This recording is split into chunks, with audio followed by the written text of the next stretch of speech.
What news of the outside world? Tell me everything. Everything?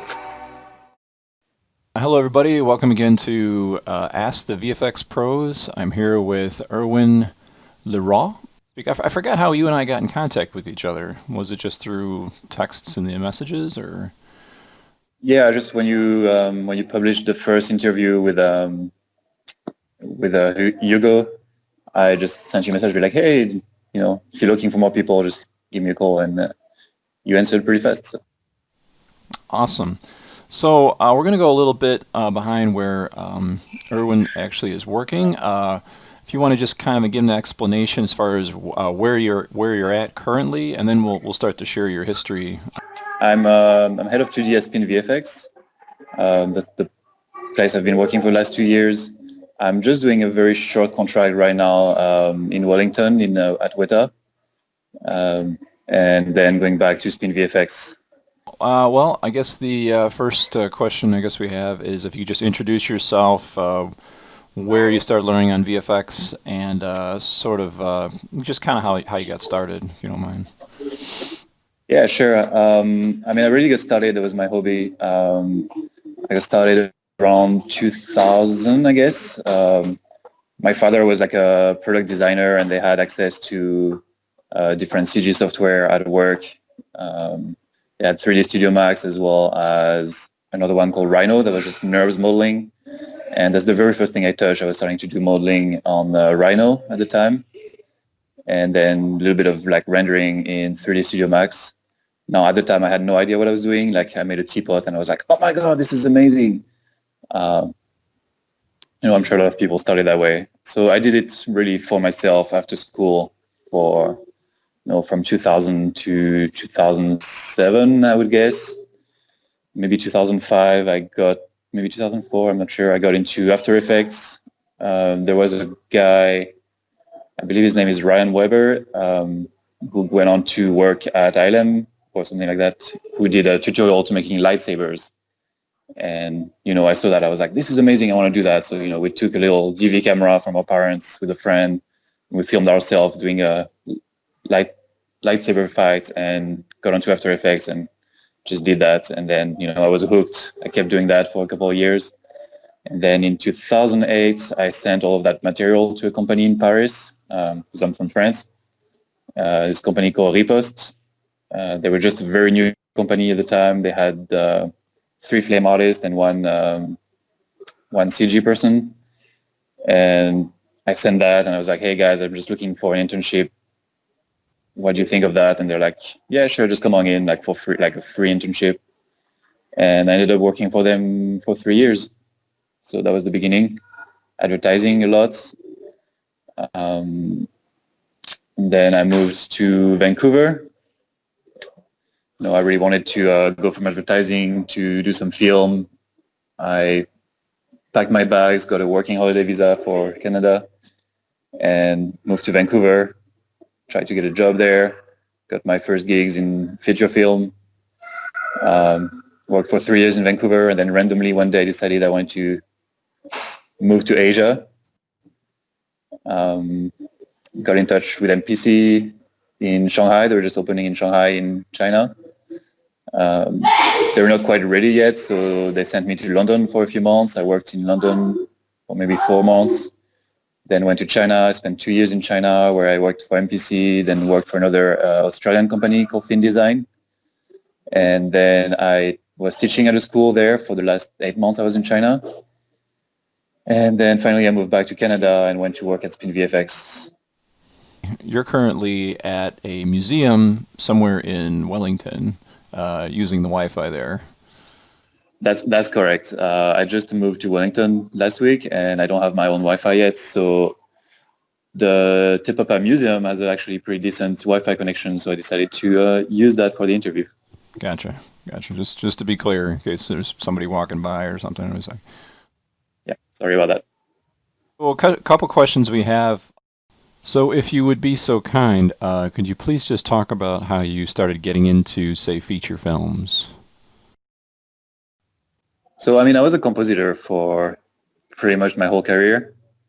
I started when I was in Paris in Combustion. I don't know if you remember Combustion. Oh yeah.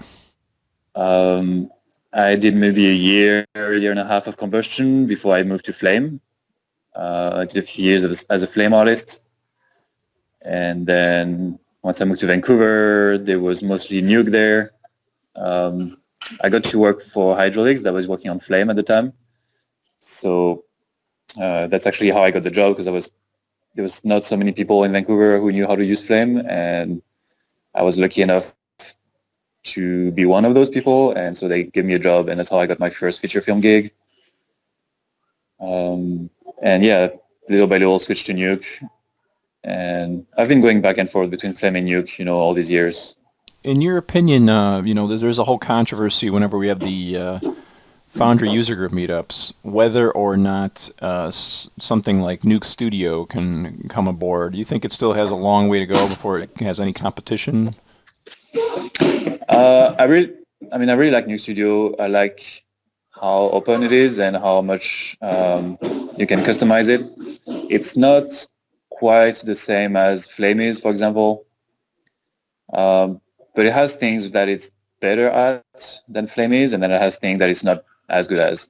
Trying to do real-time playback with Nuke Studio, it's not quite there.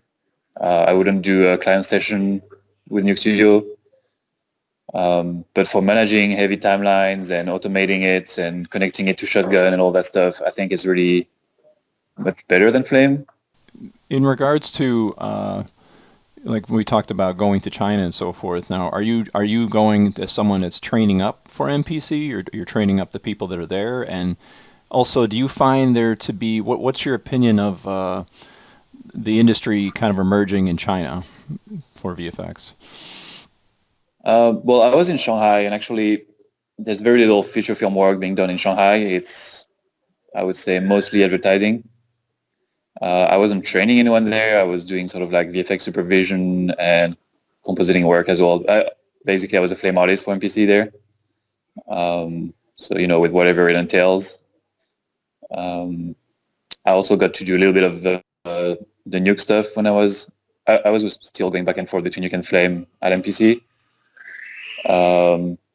Then once I switched to film design, I was also a VFX supervisor there. And finally, when I got to work for the school, then I was training people, but as any teacher at a school would do. I don't really see China as factory for the world. I think it's actually quite expensive to outsource to China. The rates are not as low as a lot of people think. It's still lower. I mean, it's much lower than rates, I guess, in the US, although I don't know exactly what the US rates are. It's also lower than rates in Vancouver and in London for the local artists. Foreigners get paid very well. Like, I never got as much money as I got when I was in China. But China actually has a lot of money. There's a lot of people there that are, especially in the big cities. It's not the third world country that a lot of people describe. And, it's a very, very advanced cities, very big cities, and people have a lot of money. And, even young people, they don't want to work for cheap. The people who do VFX, they're usually from good families that have a lot of money in the first place. So they don't work for dirt cheap. They get okay salaries. So yeah, I'm not sure, it's going to be much of an outsourced place. I think a lot of the Hollywood feature films are also getting more and more financed by Chinese money.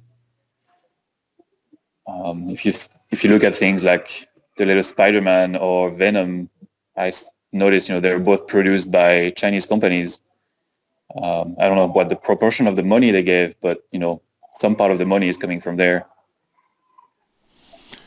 Wow. Okay. See, these are all different things that we just assume, and then all of a sudden, those whole ideas are broken. So that's why I'm trying to get like an international feedback. Because again, I'm always say I'm on Desert Island, Chicago. We do have a couple satellite studios here, but again, just trying to get a full picture here. We're going to be interviewing somebody from India as well in the next interview after this.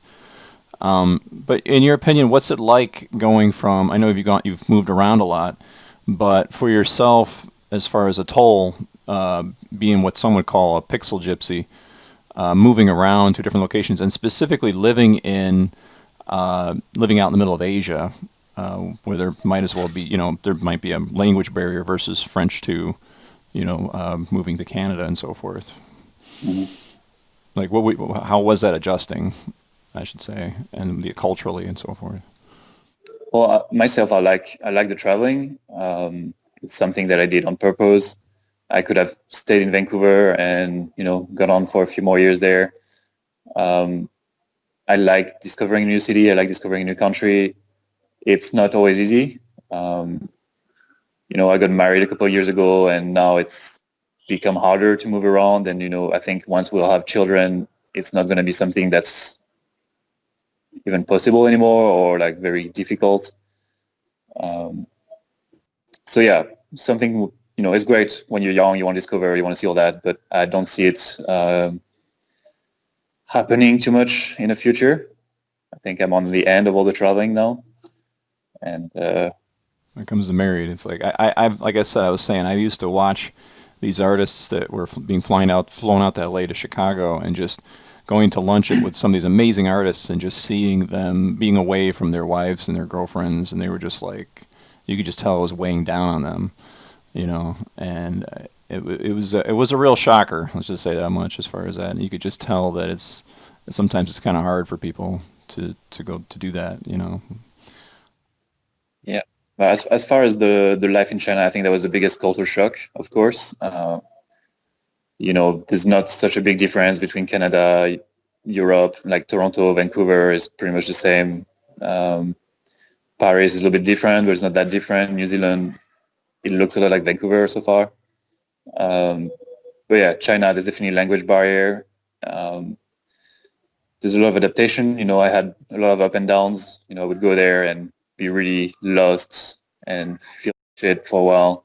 And then I would discover some really amazing stuff, and it'd be like, the food was completely different.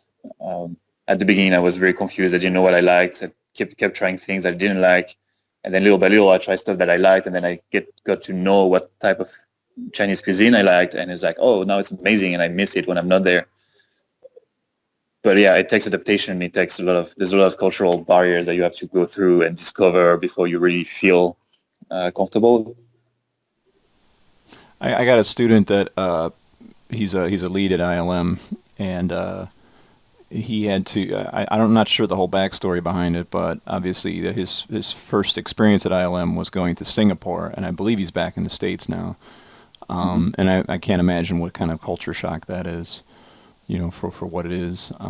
In your opinion, for China, where are the major hubs of the major satellites for studios out there? And could you maybe name off a few? I know you mentioned MPC in Shanghai, but are there others in the area of other major cities? I think Beijing is the main hub for film, and there's some other smaller hubs that are happening in other places in the country but haven't been. I visited a few studios in Beijing. There's definitely bigger studios there. They're doing film work. I don't know if you've seen or heard about this film called The Wandering Earth that just came out in China. Mm-hmm. I was actually there last month, so I went to see it in China, and I'm not sure I quite got the story. The VFX were definitely on par with Hollywood films. There's a couple of dodgy like FX simulations, like a couple of weird smoke simulations, but the rest of the VFX are really could easily compete with even like some Marvel movies like Thor Ragnarok that didn't have that great visual effects. I think they did better. I think a lot of it was actually done in China, in Beijing, and they did a really good job. They're getting there with the technology. Not for every film, but little by little, the quality is getting higher. And I think Beijing is one of the main hubs there. I heard of Nanjing as well. I don't know exactly what's going on there. I haven't been there. So, in your opinion, just again, I think one day I'm going to just do like an anonymous review and have everyone just throw it up on the web and say, I don't know where these sources came from, but supposedly these are all the rates around all the different areas around all over the world, so that no one takes the blame or gets caused or whatever. But you would say that the rates are not are at the same, or if not higher than the rates of the average artist, say in the United States or Vancouver or London when you're in China. For foreigners, yes, not for the local Chinese. The rates are definitely lower than the life cost is also lower, but it's not. I mean, I don't know the exact rates, but you always hear those stories of like, oh, people there are getting paid like $50 a week, or whatever, which is absolutely not the case. People get a few thousand.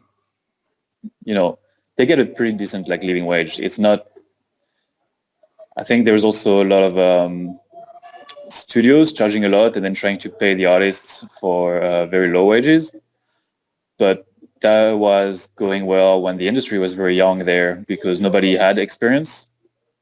And so they could afford to get people, for pretty cheap. But the local workforce is getting more and more experienced. And so as they get more experienced, they also require like higher wages. And, I think it's only going to go so far before like, if a studio, some unnamed studios say like, okay, we're charging our clients, whatever, $100 an hour, but then we're going to pay our artists $10 an hour. It's not going to be long until an experienced artist say like, okay, well, I'm going to open my own studio. I'm going to charge $90 an hour, but I'm going to pay my artists $80 an hour and, reduce the margins, but get better people and stuff like that. So I think the margins are going to get thinner and thinner there as well. The same that happened everywhere in the world, pretty much.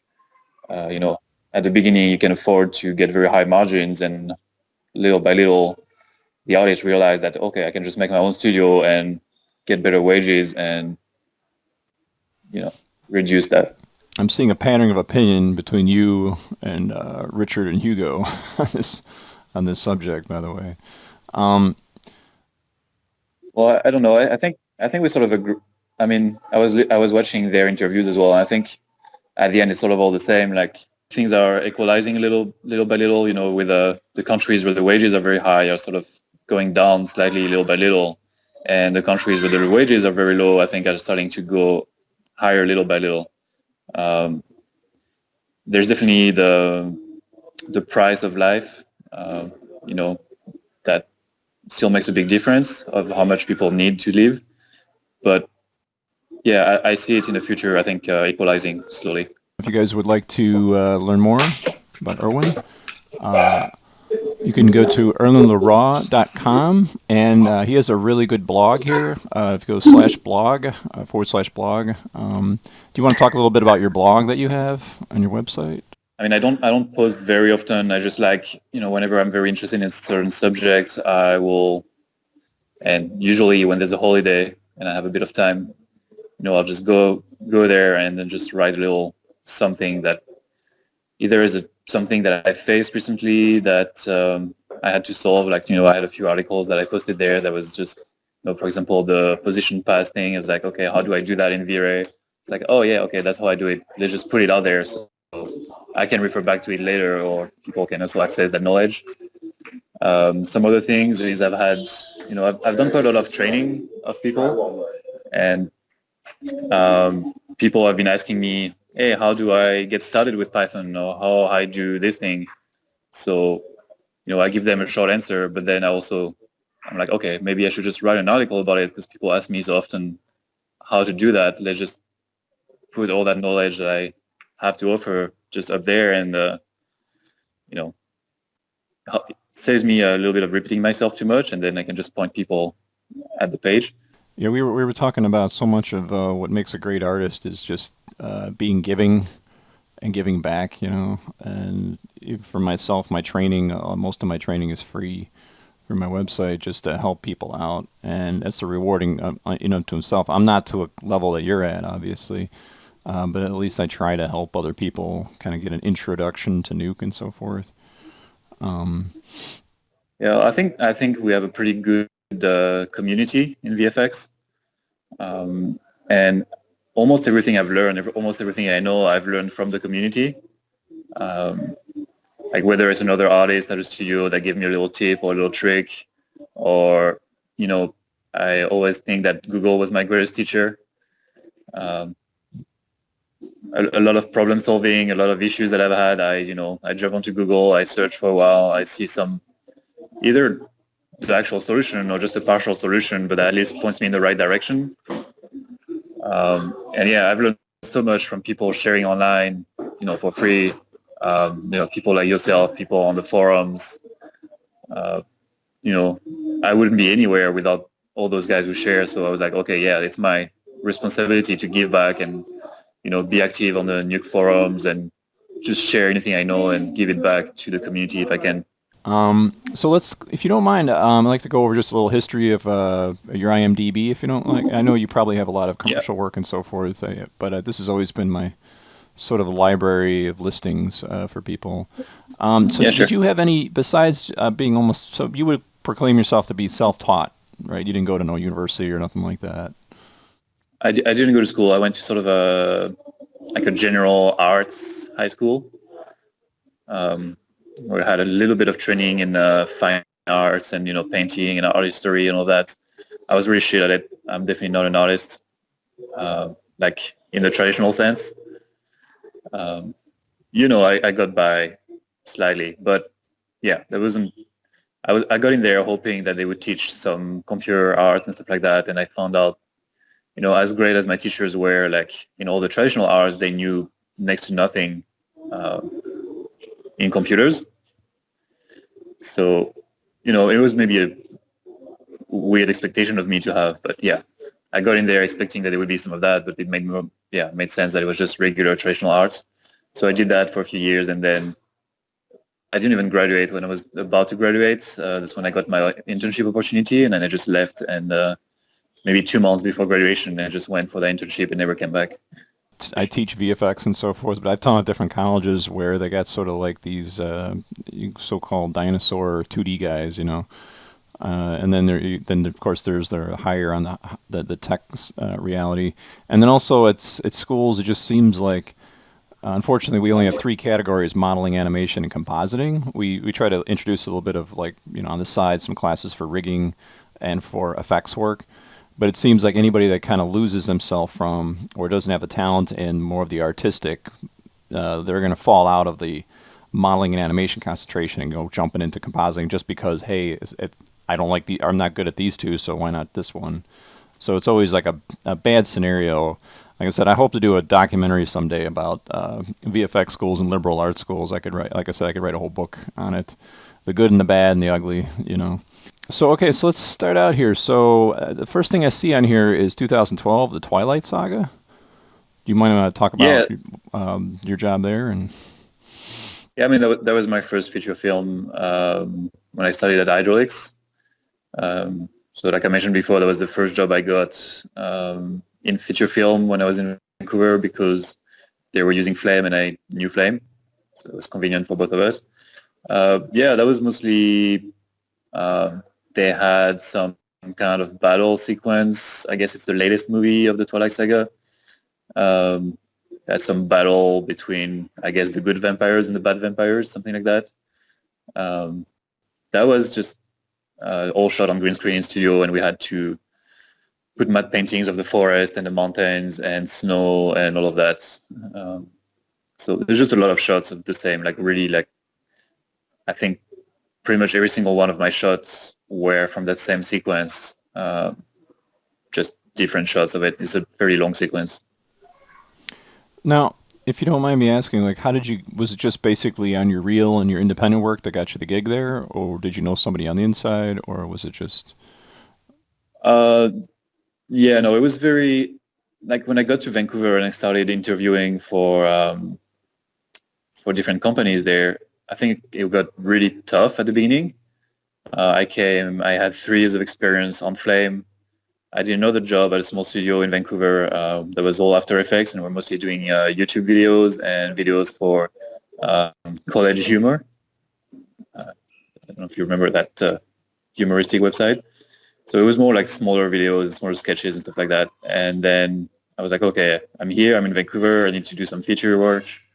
I quit my job there and I started looking for feature film work. And every single studio's response was like, oh, you have no experience. I was like, yeah, no, I have experience. I've been working for 3 years and a half. They're like, yeah, no, but you have no experience in feature film. And that was kind of frustrating because they seemed to be very dismissive of commercial work and any work that was not feature film. They were also like, oh, you don't know Nuke. I was like, no, yeah, I know Nuke. I've been using Nuke for a while. They're like, no, you don't know Nuke. I was like, okay, sure, whatever. So when you went to Canada and you moved from France, was it was like literally a leap of faith jump, or did you have a job waiting for you when you got there, and then you sort of worked your way into features? No, it was more of a leap of faith, and I mean, originally I was planning to go for a year. I mean, I was pretty young. I had nothing to lose. I saved a bit of money when I was in France. I was like, yep, let's take 1 year. Let's go to Canada and see how it goes. So yeah, actually, like, only took me a couple of days. Not even like, I arrived there, I think, on the 1st of September or something like that, and on the 6th I was working. It was pretty easy to get my first job at that smaller studio, Glue Studios. They did actually pretty good jobs. It was fun, really fun to work there. But yeah, then when I left there and started to go to feature film, it took me like closer to 2 months to maybe a month to get the gig at Hydraulics. And yeah, I didn't have any inside contact or anything, so it was just like sending a lot of emails to every single studio in town, be like, hey, this is my, here's my reel, here's my name, like, I'm looking for a job, please interview me. And a lot of studios never answered at all. A few studios answered that I didn't have any experience for them, and got a bit complicated. And I went to a job fair. They have this job fair like frequently in Vancouver, and I just sort of like showed up there. And there was a guy from Hydraulics there that was talking to people, and he was like, yeah, we're working on Flame. And I happened to be wearing my Flame t-shirt that day. And he was like, hey, you know Flame? I was like, yeah. He's like, oh, cool. Like, send me an email. And just like, I had a quick chat with him, and then I sent them an email. They're like, oh, you know Flame? Okay, yeah, come on in. And that was pretty much it. So the question I have for you is, these young artists, for instance, where I'm at in the States, as well as other countries, any advice you would give them in regards to, I mean, they're looking around, especially, just like when Richard was talking, how, hey, you want to work in features, you got to move up north to Canada, specifically Vancouver. Is it at least maybe even like right now, I don't know what the situation is, do you believe people should take that leap of faith, or do they need to have a job waiting for them when they get there? I'm not too sure. Like, I haven't been in Vancouver for a few years now. I'm not sure exactly what happened since I left. I know in Toronto, there are some opportunities for juniors. Like especially at SpinVFX with a lot of like internship programs, and we quite we did hire quite a few juniors, and we train them more and stuff like that. So I think it's always good to have juniors, and sometimes you find out juniors are actually really, really good artists, and after a year or two they become just as performant as some mids, or they learn. Some people learn very fast, and having those juniors join is actually, I think, a good thing for the studios. I don't know if people should do leap of faith. It sort of depends to their own personal conditions. Can they afford it? Can they, if you're broke, it might not be a good idea. If you have if you have some savings, and maybe why not? Like, it's always good. I think I haven't been in the industry there myself, but I heard that right now Montreal is hiring a lot of juniors. I know Montreal was trying to hire a lot of seniors, and a lot of seniors are like, nope, I don't want to go there. And so they end up hiring a lot of juniors. So maybe that would be a good place for juniors right now. I don't know exactly. Okay, just curious. Did you ever find, because the one thing I try to bring to my students is, how good does one have to be an industry standard junior level compositor. And have you ever, this might be a too personal question, but have you seen anybody that sort of showed up on the scene and just didn't make the cut and had to be let go? Or is that just, they wouldn't be in the door in the first place if they, at the interview process by then? Or is there anything where you look at somebody and go, this person's not going to last, or something like that? No, I mean, I've seen reels. Like, I was kind of very involved in the hiring recently, and I've definitely seen reels from juniors that are just like, I don't know. We definitely prefer like the stronger juniors. We also had these very interesting events, which I don't know if other studios did, but SpinVFX does. They do those reels and resume workshops, where close to graduation time for the schools, they just sort of like open door, bring students, like any student can register and come in and talk to supervisors and leads at the company. And we give feedback on their reels, and we give feedback on their resume, like HR takes them and gives feedback to their resume. And I think it's a really good thing to get a first contact with the juniors, just before they graduate.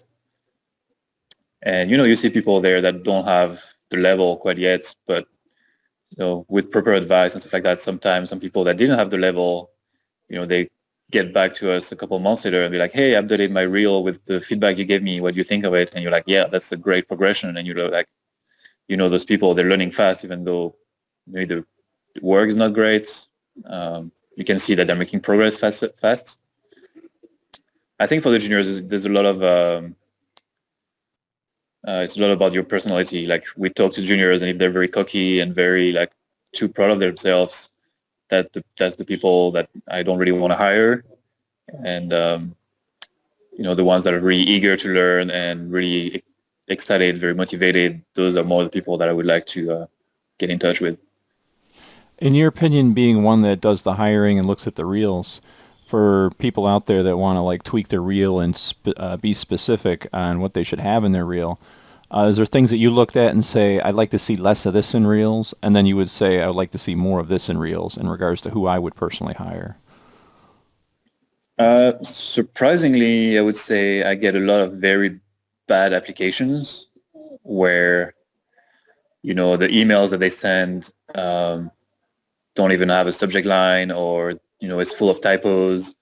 It says, look at my reels, and there's no link to the reels or anything. So, definitely don't do any of that. Be very careful. Like, the first impression, everybody says that, but the first impression matters. If I open a mail and it's just badly formatted and there's just full of typos, or no title, or it's like CC'd to 5 or 10 companies, I'll be like, no, I don't want to talk to that person. On the contrary, if it's a very nice email and very polite, and like, I'm actually reading the email first before I look at the reels. And I mean, that's my own personal process, so I can't say it's the same for everybody, but I always read the email first. If I like the email, I'll read the resume. If I like the resume, I'll look at the reel. This is more because of the number of applications we get every day. Reading the email is probably 30 seconds, 45 seconds to read that, because it's not so long. Reading the resume might be a minute, and then watching the reel would be 3 minutes. So I start with whatever is the shortest for me to make my first impression. And as I like the first part, I go to the second part. If I like the second part, I go to the third part. So it's kind of like that. And if I like all 3 parts, I contact HR. I say, yep, let's have a phone call with this person and then move it forward. So that's how it goes. And then, if those 3 parts go, then HR has a first phone call with them. And depending on what they talk about, it leads to an interview. And then most of the interviews, I think most of the people who get an interview get hired. We've had a few interviews where we're like, no, that's not, like the person's behavior was not good, or they just had some red flags during the interview. But I would say a big number of the people who get interviewed actually get in the company. How many employees do you have currently at that studio? So I don't know the exact number. I would say it's between 200 and 220 people. And apparently, I think there's about 60 compositors at the moment. In regards to people you would hire from the States, would you prefer, do you not say you prefer, obviously, because you wouldn't be doing that, but I'm just saying, like, do you find that there's really no difference as far as who you decide to hire from wherever around the world, basically, right? There's no, like, restrictions or nothing like that? I'm not. I mean, it's not always easy for me to tell like who's Canadian and who's American. You know, uh, as far as I'm aware, I don't think there's that many Americans. I can think of a couple of people that I know for sure are Americans, but there's actually a fairly large proportion of people who come from other countries that are not North American. Like, it's quite a few Europeans, people from Asia, people from all over the place, really. There's always immigration concerns, like a junior from another country. It's tricky for companies and it's expensive for companies to do work visas. So they're more likely to sponsor somebody who is a senior. Juniors tend to come to Canada to study, and then, if you do a 2-year study, you get a 2-year work permit, or if you do 3 years of studies, you get a 3-year work permit. So, a lot of people come through studying, and then they get their first, they get their feet in the industry, and then once the people in the company know you, they're more likely to pay for a work visa for you, or if you have enough work experience, you can apply for permanent residency or something like that. Is there anything within what you've worked on here? I see you got Star Trek, the Haunting of Hill House, the Umbrella Academy that just came out, the superhero TV show, and then Chaos Walking. Anything specifically you're like, as far as being very memorable and being like, this is a pivotal change in my career as far as my knowledge and learning?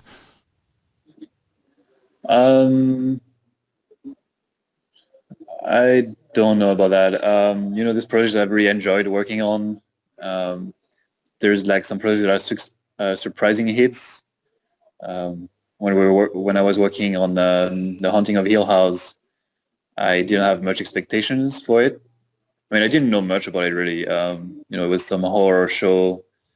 It sort of came in very quickly, and all of a sudden we're working on that, and I didn't know really much about it. At that time, I was already sort of more involved on the pipeline side than I was really directly with the artist, so I was following from afar. And yeah, I just sort of came in. I was like, "What is that? What are we doing? I don't know what that is." And it was like Haunting of Hill House. Yeah, I never heard about it. I don't know what that is about. And it came out, and it became this sort of pretty big hit. It got a lot of noise, and I was like, "Oh, really?" And then watched it, and I was like, "Yeah, okay, it's actually pretty good." So sometimes you work on some project like that where you don't expect much, and it becomes a big hit. Or sometimes you work on some projects that you expect to be big, and then it doesn't get big. Television versus feature film. What would be your preference? I like both. I think they're not that far apart. I know Richard mentioned that in the last interview as well. A lot of TV shows now, they have really high budgets and they expect feature film quality, where TV shows more and more expect feature film quality in their work. And then a lot of the feature films that I worked on recently were not very, very high budget feature films. They're more medium high budgets, so they also had slightly less budget. So I think the quality that you're expecting was about at the same level. TV still seems to be a little bit faster turnaround overall. But yeah, I like both. I do a while in feature film or feature film or TV series, and then I miss commercials, and then I go back to commercials, and after a little short time, I miss feature films again. I just like the variety of the work. Talk about SpinVFX, your experiences there, what you're currently employed for them. Right now, you're taking a little time doing a top secret project with Weta Digital, correct? Well, I don't even know what project I'm working on. I haven't started yet, but yeah, Spin was very. I mean, I have a really good time at Spin. I love the company. I'm super grateful. You know, it's a privately owned company. The partners are there every day working there, like they're there on the floor and, you know, working. So it's not like when I work at some of the bigger corporations where like you never meet the boss or like you meet him once when he comes for a visit, you know, some annual party or something. You know, the partners, they're there every day. And, you know, like every company is not perfect. There's always things that, you know, there's high pressure, stuff like that. But, you know, I really like the company. I think they're really trying hard to do well. And I'm very grateful that first they gave me a chance to lead the department there, you know, first as head of comp and then as head of 2D. You know, that was a big opportunity for me, and I'm very grateful that they trusted me with that. And then I'm also very grateful that now they gave me this chance to allow me to sort of like look outside a little bit, but then go back to them and, you know, like still be involved in the company, even though I'm sort of exploring new horizons. I also, you know, I get a lot of time and a lot of love to the company for the last 2 years. I've invested a lot of myself in the pipeline, in the workflows, in the people, and I don't want to leave it behind. So, you know, for me, it's kind of like I feel really attached to this company for some reason. Like, you know, they really trusted me, and in return, I want to give them good stuff. Yeah, And yeah, I think it's a pretty. I've heard only good Sorry. things about SpinVFX in a lot. You know, I've got students that have worked all around the world, and I've heard really good things about them. No negative or nothing like that. Oh, that's good. Well, you know, you always have a few disgruntled employees. Like, I saw a review the other day on Glassdoor. Somebody was like, "This is horrible. Like, they don't treat people very well," or like, there's always people like that. But you know, we've had a couple of months last year where things got very busy. A couple of big shows finishing at the same time, and you know, we got into overtime. You know, we always want to avoid going into overtime and all that. It happens. You know, you can't really. I mean, I've never seen a studio that managed to get rid of it entirely. And even though we try to limit it, you know, there's times where it happens. So we had, I think, like end of 2018, it got really busy, and some people got very stressed out, and you know, some employees couldn't really take it, and they left or they wanted something else. So there's always disgruntled people. Things are not perfect, but you know, like when I was in charge of comp, I really cared about trying to have a happy team, and then it was too much for me, really. Like when I was head of comp there, the number of responsibilities I have, I couldn't really handle. And I'm super happy that they hired Eric Dovaron. Who's an awesome guy. You know, he took over the head of compositing. I moved to head of 2D, and we've been working together, and he's doing an amazing job. You know, I know this guy, like, he cares about the artists, like, deeply. And I think most people in the company, they really care deeply for the employees. So that's really good. We do whatever we can to both care for the employees and also meet deadlines, which is always a very tricky balance. But you know, yeah, I think it's a good place, and they're like kind of the only company that I know of that really pretty much hires almost everybody as a full-time worker. There's no like 2 months, 3 months contract bullshit. So it's like you're in. They have really good when they have a profit sharing plan.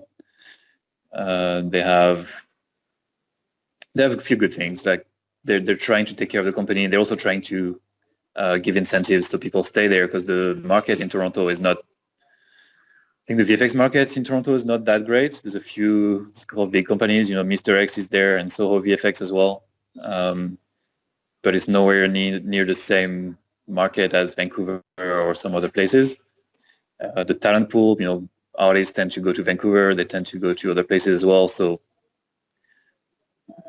it's a bit trickier for us to hire like really good artists. And so when we find one, we know we want to keep them.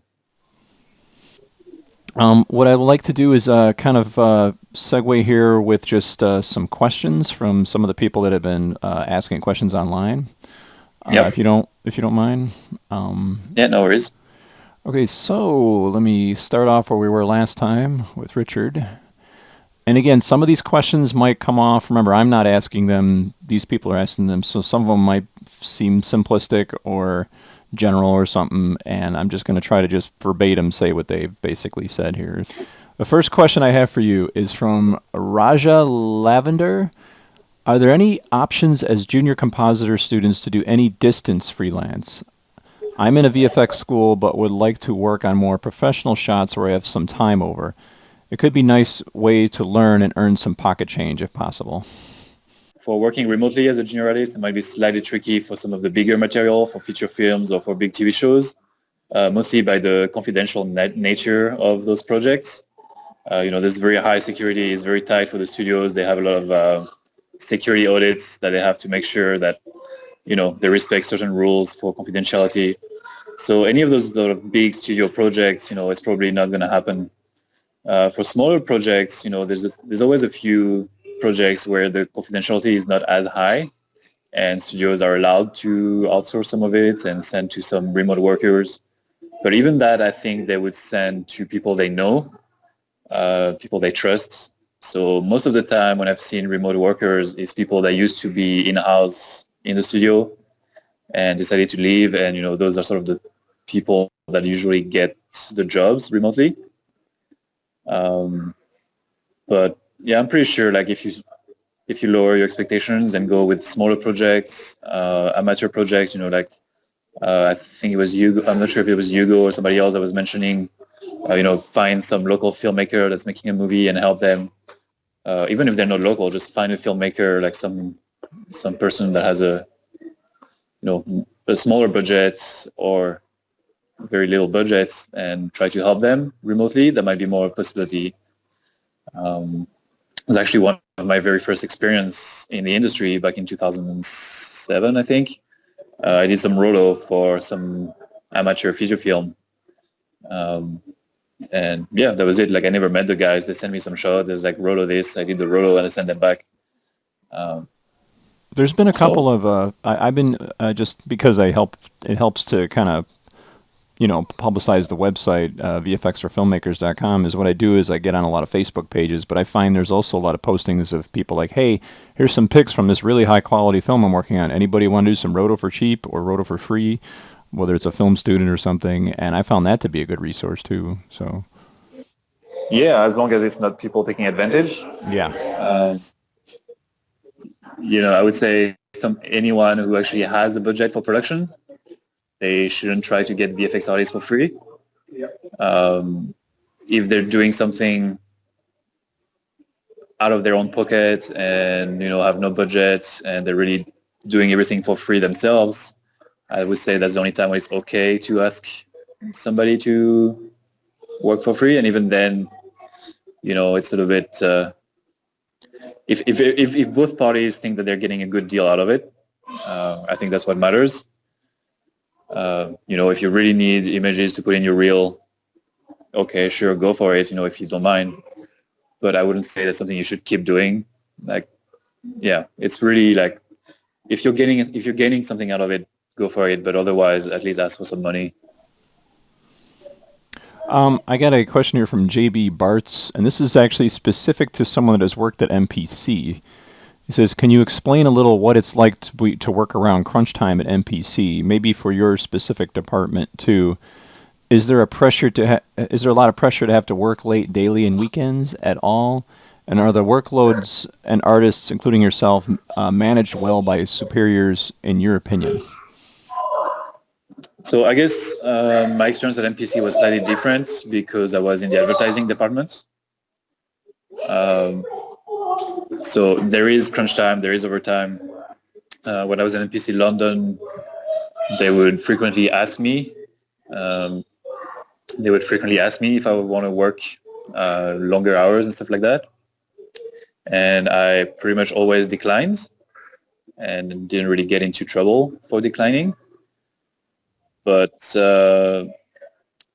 I was also not very invested in keeping my job at MPC London because I knew that I was going to move to MPC Shanghai a couple months later. So for me, London was always something that had an expiry date on it.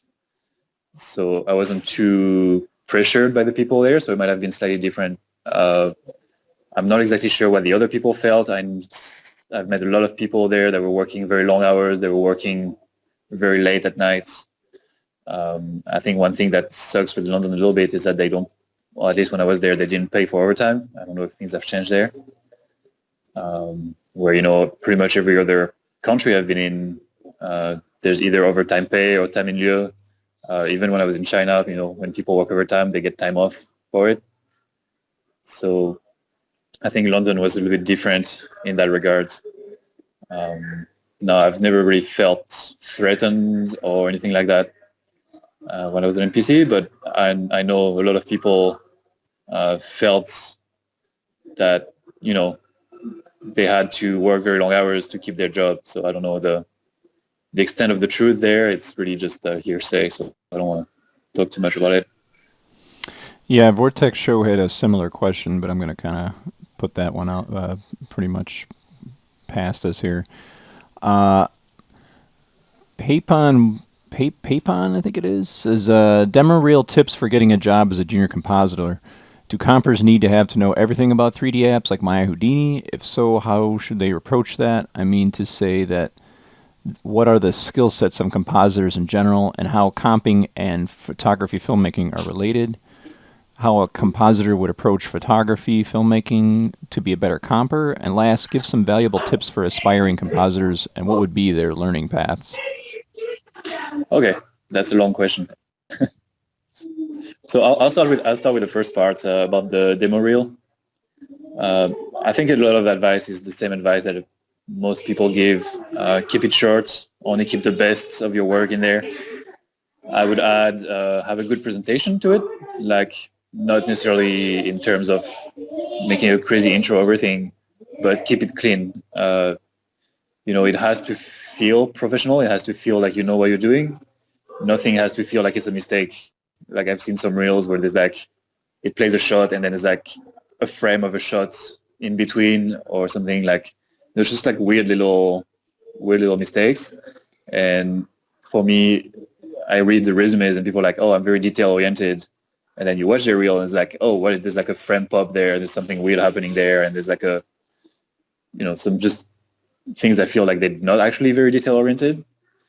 So I would say just spend a bit more time, on the editing, make sure that everything flows, everything, your title card at the beginning, make sure you have the necessary information, your name, how to contact you, what are you looking for, repeat the same title card at the end, because when the video stops playing, at least you don't have to go back to the beginning to try to see that information again.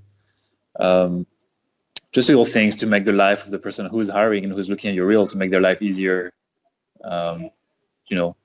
If you have no contact information, it was going to be trickier for us to contact you, even though you probably reached out to us in the first place. If you have something that looks dodgy, don't put it in. Even if you're proud of one part of it, I prefer to see a very strong cleanup shot that's, very close to production quality than seeing some weird Houdini effects that you've done that looks really bad, that you've comped into your shot and it's just all kind of dodgy. It doesn't give me much information. I prefer to see production quality shots, even if they're not blockbuster shots, than seeing messed up blockbuster shots. Yeah. I was talking to, I think I mentioned this before, is that I was talking to we have a studio out here, Kineworks in Chicago, which is the Wachowskis that do the Matrix movies and Sense8 and all that. And the VFX lead there actually goes to our user group meetups and talks to our students. And he says, I don't want this spaceships flying around stuff. I want to see cleanup. I want to see all this real specific, meticulous stuff that takes really fine details. And that's what I try to move my students towards, not the more glamorous, crazy stuff Richard was talking about. Is we need, we've got a ton of artists out there, but they need to be at a real specific level. And that's what we need. We need those type of artists, not these guys down here that are okay with okay, you know. And I just find that that seems to be a big issue, is just getting people to that level of detail. I mean, let's face it, a lot of people, doesn't matter where you're in this country, I would say more in the States, now I'm being like, I'm causing trouble here, but just there's a level of laziness. It's like you got to get them out of that mentality, you know, and be very specific and say, hey, you got to get in here with your arrow keys and look at every single frame. And one of the things when I had my interview with Mr. Dahl, who was Matt Dahl, who was he was the VFX soup, I believe, for Beauty and the Beast, is he went through my reel and he found the most uninteresting part of my reel, and he sat there for a good like 2-3 minutes going back and forth going, well, this took a lot of work, didn't it? And I was just like, it's really interesting. You're kind of covering this morph shot versus these other shots. But again, he was really just narrowing down on that type of little detail and so forth. Yeah, I mean, yeah, that's the kind of shots that, you know, like we like to see in the reel. On the other side, you know, students be students. You know, you study that because you want to do spaceships, you want to do monsters, you want to do, you know, fun stuff. So I totally understand that the students want to do that as well, which is, you know, that's the fun part. You know, do both, but only show the best. 30 seconds, you'd say, for real? No less? Up to a minute, it's fine. Really anything. I mean, depends on the contents. I've seen reels that were 45 seconds long and I got bored after 20 seconds. And I've seen other reels that went on for a while, but, you know, it was just fun to look at. So depending on the content, like for a junior, I wouldn't expect more than a minute. You know, if you have more than a minute of really good content to show, then probably you're not junior anymore. Or what you deem to be good quality maybe is not the same that we expect. Yeah, what was the second part of the question? I guess, do you have to know everything about 3D softwares and... if you're planning to go, what sort of skill sets should a comper have? Also, and how compers and photography filmmaking is related, how compositors should approach photography. Yeah, so for the part about should anyone know everything about 3D softwares, nobody knows everything about 3D software. I mean, I've been compositing for 11 years. I've been teaching Nuke. I think I'm like a, how do you call that, like the certified Nuke trainer or whatever. I don't know everything about Nuke. You have teaching experience though, right? I did look that yes. up. Yes. Yes. I was teaching at the Shanghai Vancouver Film School. And I did a few sort of like workshops at other studios, at other schools in Canada, and then I had a few private students, you know, sort of like mentoring type of things. So that's sort of like my teaching experience. But yeah, nobody knows everything. Like, you know, I learn new things every day. People learn new things every day, and so nobody's expecting you, especially as a junior, to know everything about anything. What's your opinion? This is from Vortex Show. What's your opinion of artists going to train people in China for companies like Base VFX? I mean, I have no issues with it. Like, yeah, sort of like what I was mentioning earlier in the interview, you know, like I think there's really good artists everywhere. I've met amazing artists come from China. I've met some amazing artists that came from India. I've met some amazing artists that came from all over the world. And, you know, I'm a bit of I like sharing. I always like sharing. I have nothing that I would say like, yeah, this is my trade secret. I want to keep it for myself. I think, you know, sharing what we know with everyone is a good thing. You know, if you're really good at what you're doing, it doesn't matter if another guy knows the same trick. You know, you're good or you're less good, I guess. And yeah, you know, like some people will pick it up and then they might discover a new technique and then they might teach you that technique in return. And I really hope for like the whole industry to grow and, you know, new technologies to be discovered and new techniques shared across the world, and people really trying to keep their secrets and keep their technology. And, you know, that takes a lot of investment, and, you know, there's like R&D departments and big studios and stuff like that, you know, that's not the kind of stuff that are going to be shared across the world anyway. Like, it's just smaller, like, you know, a composer might go there and then train some junior compositors, but I don't see that as a threat. And, if people have the skills and actually learn to have the skills to compete with you, then it's fair game. They have skills. Why would they be less deserving to know those tricks?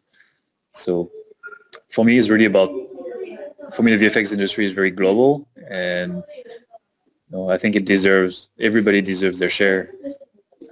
Well, kind of segueing from that, or moving into something, what Richard was talking about, what Hugo was talking about, the idea of the AMPAA, certifying, connections so they can actually use copyrighted materials and so forth, and eventually the whole world turning into a Ready Player One work from home type system.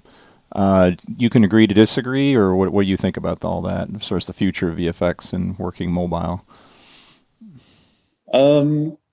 Might happen. It might be trickier to, I've seen the security requirements getting sort of tighter and tighter on, even at the studios. We have one company coming in and say, okay, you need to implement this and this and this for safety. And then a few months later, another studio will come by and add requirements to that. And then a few months later, then another studio will also come and add requirements to the safety and the security. So I don't know how a home studio might ever be safe in their terms. It might happen. I don't know the details. I like the idea of working from home. I also think it's not for everyone. Myself, I would like to do it sometime, and I might get to do it in the future. But I also like to be with the people, sitting next to an artist, having a live conversation with people. It's something being able to talk to someone. It's something else being able to sit next to a junior artist and show them directly on their computer how to do that and give them little tricks and stuff like that. Because I think it's a different. Maybe yeah. As a person providing a service, it's like, oh, here's your shot to comp. You comp the shot, you send it back. That might work out. But for more of a company, or somebody who's head of department or lead or supervisor, I don't really see how that would work out. Yeah, it's always been discussed more of a hybrid and so forth. Well, I mean, with I think I'm going to leave some of the other questions for. I've got a guy from Double Negative getting off of this. I keep talking about him over again. I think he's still working on it. This Wonder Woman 1984. So trying to get a hold of him, But again, thanks again for coming on. I know you've got a busy schedule here. You're about to go into the doors of Weta. So congratulations on all that. Anything you'd like to leave the audience with before we head out? No, nothing specific. I mean, for those of you who share, keep sharing with the community. I think it's a great thing. Keep doing what you're doing. Teaching. It's really great of you to teach for free. It's very honorable of you to do that. And yeah, anyone who wants to share, I know Richard was talking about his special keyer tool that's very amazing. If you want to share it, would be happy to look at it. I like people who share to the community, and that's amazing. Cool. Well, thanks a bunch. Enjoy the summer sun in Wellington, and we will. I guess we'll probably revisit you. Might have you interview maybe a year from now or something, if that's cool. Yeah, be happy to. Cool. All right. Thank you, sir. Much appreciated. All right. Have a good day.